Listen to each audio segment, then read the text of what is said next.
नमस्कार दोस्तों, स्वागत है आपका टेक्नो डिफेंस अपडेट पे। तो दोस्तों, जैसे कि आप सबको पता है कि भारत को 5.5 जनरेशन के एमका के लिए एक इंजन की तलाश है, साथ में जो कंपनी हमें टेक्नोलॉजी भी दे और ये इंजन 110 किलो न्यूटन से ज़्यादा की थ्रस्ट जनरेट करने में सक्षम होना चाहिए। यानी कि दोस्तों, भारत का जो एमका है उसकी रिक्वायरमेंट को पूरा कर सके। साथ में दोस्तों, भारत को सैफरॉन और जो यूके की रोल्स रॉयस है उसकी तरफ से एक तरह से अच्छा ऑफर दिया गया है। साथ में दोस्तों, भारत चाहता है कि हमें फुल टेक्नोलॉजी के साथ उस इंजन के जो राइट्स हैं वे भी मिले, यानी कि भारत उस इंजन को आने वाले समय में अपने हिसाब से मॉडिफाई कर सके और जो टेक्नोलॉजी है उसको बेस कर कर भारत खुद के इंजन भी बना सके। इस तरह की भारत की रिक्वायरमेंट है। तो दोस्तों, दोनों कंपनियां एक तरह से भारत को ये सब राइट्स और टेक्नोलॉजी देने को मान चुकी है, लेकिन भारत के लिए कौन सी कंपनी ज़्यादा अच्छा ऑप्शन बनकर एक तरह से उभर सकती है, इसके बारे में हम इस वीडियो में पूरी डिटेल से जानने वाले हैं। तो चलिए दोस्तों, अपने वीडियो को शुरू करते हैं, लेकिन उससे पहले अगर आपने चैनल को सब्सक्राइब नहीं किया है तो प्लीज़ चैनल को सब्सक्राइब कर दीजिए, साथ में बेल आइकन को भी दबा दीजिए ताकि आपको ऐसे ही डिफेंस से रिलेटेड वीडियोस मिलती रहे। तो दोस्तों, सबसे पहले हम बात करते हैं यहाँ पर सैफरॉन की। तो देखिए दोस्तों, सैफरॉन के पास खुद की पूरी टेक्नोलॉजी मौजूद है, साथ में ज़्यादा रिलायबल इंजन भी ये कंपनी एक तरह से बनाती है। भारत ने फ्रांस से जो राफेल खरीदे हैं उनमें जो सैफरॉन के द्वारा बनाए गए इंजन ही है जिनका उसमें इस्तेमाल किया गया है। और दोस्तों, इन इंजन्स ने भारत की वेदर कंडीशंस को देखते हुए एक तरह से बहुत ज़्यादा अच्छे रिजल्ट दिए हैं। और दोस्तों, साथ में सैफरॉन M53P2 इंजन भी बना चुकी है जो कि 64 किलो न्यूटन की थ्रस्ट जनरेट करते हैं, जो इनकी ड्राई थ्रस्ट होती है। और आफ्टर बर्नर के साथ जो M53P2 इंजन है ये 60 माफ कीजिएगा 94 किलो न्यूटन की जो थ्रस्ट है उसे जनरेट कर देते हैं। साथ में दोस्तों, जो सैफरॉन है वो स्नैकमा M88 इंजन भी बना चुके हैं जो कि 50 किलो न्यूटन थ्रस्ट जनरेट करते हैं और आफ्टर बर्नर के साथ 75 किलो न्यूटन की थ्रस्ट जनरेट करते हैं। ये सेम इंजन भारत का जो राफेल फाइटर जेट है उसमें लगे हैं, जो स्नैकमा के M88 इंजन है, और इन्होंने भारत को बहुत ज़्यादा अच्छे रिजल्ट दिए हैं। और इन्हीं इंजन के दम पर, यानी कि मिराज 2000 में जो M53P2 इंजन लगे हैं, इन्हीं के दम पर हमारा मिराज 2000 6300 किलोग्राम का वेपन कैरी कर सकता है। और साथ में राफेल M88 इंजन के साथ 9000 किलोग्राम तक के जो वेपन पेलोड है उन्हें ले जा सकता है। साथ में दोस्तों, सैफरॉन जिन इंजन्स को बनाती है उनकी हीट भी बहुत ज़्यादा कम रहती है, यानी कि वे हीट को बहुत ज़्यादा कम जनरेट करते हैं। साथ में इनका आईआर सिग्नेचर भी बहुत ज़्यादा कम रहता है, जिससे कि फाइटर जेट को किसी भी आईआरएसटी सिस्टम से पकड़ पाना एक तरह से बहुत ज़्यादा मुश्किल भरा काम रहता है। और दोस्तों, इसके बाद सैफरॉन के इंजन छोटे व हल्के भी होते हैं, तो इस कारण से ये अमेरिकी इंजन्स को टक्कर देते हैं। आप कहेंगे कि अमेरिकी इंजन्स भी तो छोटे होते हैं, लेकिन दोस्तों, सैफरॉन के इंजन छोटे होने के साथ और हल्के होने के साथ ही कम ऑयल को कंज्यूम करते हैं और ज़्यादा थ्रस्ट एक तरह से जनरेट करते हैं। और दोस्तों, साथ में इनका जो एयर इनटेक और ईएम सिग्नेचर होता है वो भी बहुत ज़्यादा कम रहता है। और सैफरॉन भारत को टेक्नोलॉजी देने के लिए भी एक तरह से तैयार है और उसके ऊपर जो राइट्स होते हैं वे भी भारत को देने के लिए एक तरह से सैफरॉन मान चुकी है।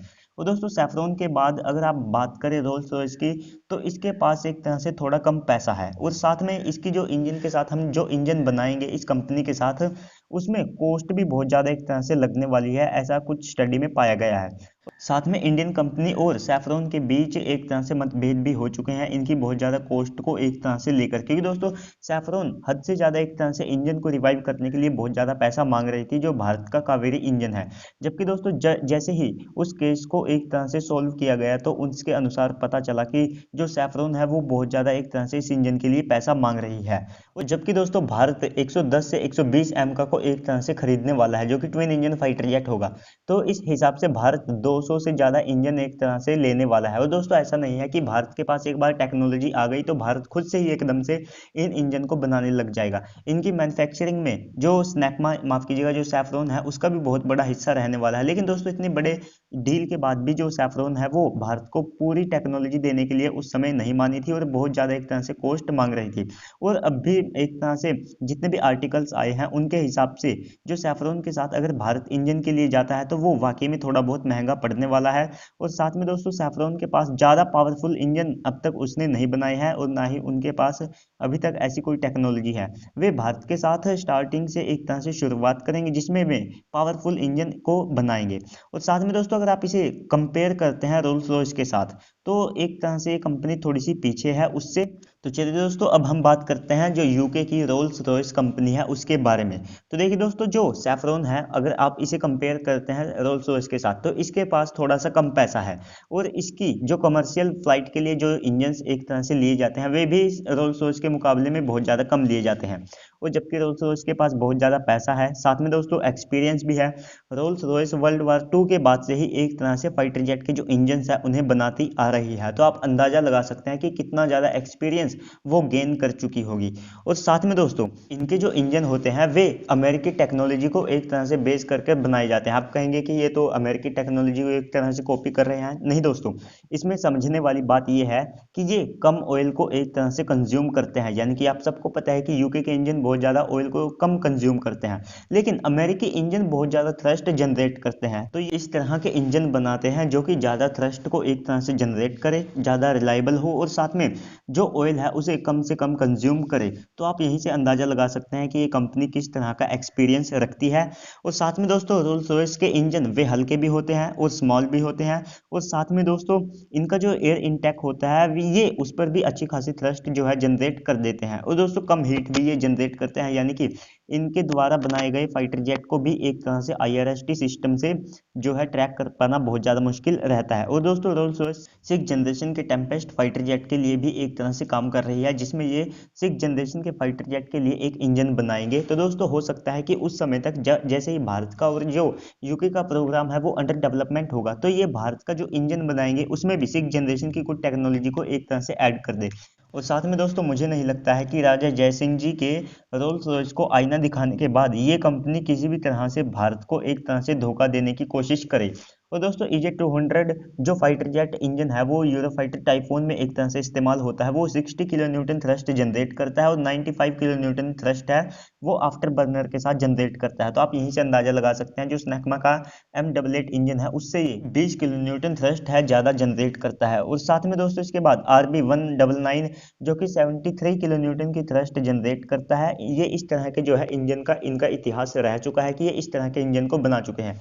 और दोस्तों ये कंपनी गाड़ियां भी बनाती है, तो इस कारण से इनके पास जो पैसा है उसकी इतनी ज़्यादा कमी इनको महसूस नहीं होती है। और साथ में इनकी जो कमर्शियल फ्लाइट्स होती हैं उनमें इन्हीं के इंजन का एक तरह से बहुत ज़्यादा इस्तेमाल किया जाता है। जबकि दोस्तों फाइनेंशियली अगर देखा जाए तो जो सैफरॉन है वो इस प्रोजेक्ट में भारत के ऊपर ही ज़्यादा से ज़्यादा प्रेशर डालने की कोशिश करेगी, जो शायद से हमें रोल्स रॉयस के केस में देखने को ना मिले। और साथ में दोस्तों जो रोल्स रॉयस है वो प्रैट एंड विटनी और जनरल इलेक्ट्रिक के साथ भी अच्छे टाइज रख चुकी है और उनके बहुत सारे प्रोजेक्ट में भी हिस्सा ले चुकी है, और बहुत सी टेक्नोलॉजी इनकी जो प्रैट एंड विटनी के साथ भी मैच करती है, जो जनरल इलेक्ट्रिक्स है उनके साथ भी इनकी बहुत सारी टेक्नोलॉजी मैच करती है, और बहुत सी टेक्नोलॉजी इन्होंने उन्हीं के दम पर एक तरह से बेस करके डेवलप्ड की है। तो आप यहीं से अंदाजा लगा सकते हैं जो रोल्स रॉयस के चांसेस है वो बहुत ज़्यादा एक तरह से लगते हैं।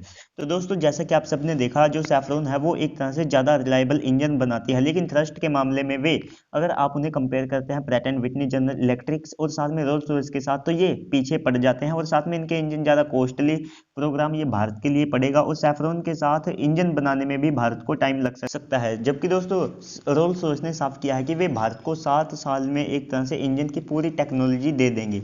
और दोस्तों वहीं पर जो सैफरॉन है वो इस डील को एक तरह से राफेल से भी जोड़ सकती है, वे एक तरह से भारत को ब्लैकमेल करने की भी कोशिश कर सकते हैं। जबकि दोस्तों अगर आप देखते हैं रोल्स रॉयस को तो इनके पास छोटे और ज़्यादा थ्रस्ट वाले इंजन है और ये कम कॉस्टली भी हैं, और साथ में इनकी फाइनेंशियली स्थिति भी बहुत ज़्यादा अच्छी है, और नो बजट इशू होने के कारण ये भारत को जल्द से जल्द जो टेक्नोलॉजी है वे प्रोवाइड करा सकेंगे, और भारत को भी इस कंपनी पे एक तरह से ज़्यादा भरोसा है। अगर दोस्तों आप राफेल डील को सैफरॉन से एक तरह से अलग कर दे तो बहुत ज़्यादा चांसेस है कि भारत को रोल्स रॉयस एक अच्छा और बेहतरीन ऑप्शन वाला इंजन बनाकर दे, और साथ में दोनों कंपनियां हालांकि भारत को कोर टेक्नोलॉजी देने को रेडी हैं। तो आपको क्या लगता है कि भारत को किस कंपनी के साथ जाना चाहिए? उस कंपनी के साथ जो एक तरह से फाइनेंशियली इशू देकर भारत को आने वाले समय में एक तरह से धोखा ही दे सकती है, जबकि दोस्तों दूसरी कंपनी जिस पर भारत का बहुत ज़्यादा भरोसा भी है, और अगर आप देखें फ्रांस के और जो यूके के रिलेशनशिप, तो उनमें अगर आप दोनों को कंपेयर करते हैं तो भारत के रिलेशन है वे फ्रांस के साथ ज़्यादा अच्छा है। तो ये भी एक तरह से पॉइंट इसमें रहेगा। तो चलिए दोस्तों आज की वीडियो आपको कैसी लगी कमेंट सेक्शन में लिखना बिल्कुल भी मत भूलिएगा। मिलते हैं अगली वीडियो में, तब तक के लिए गुड बाय, जय हिंद।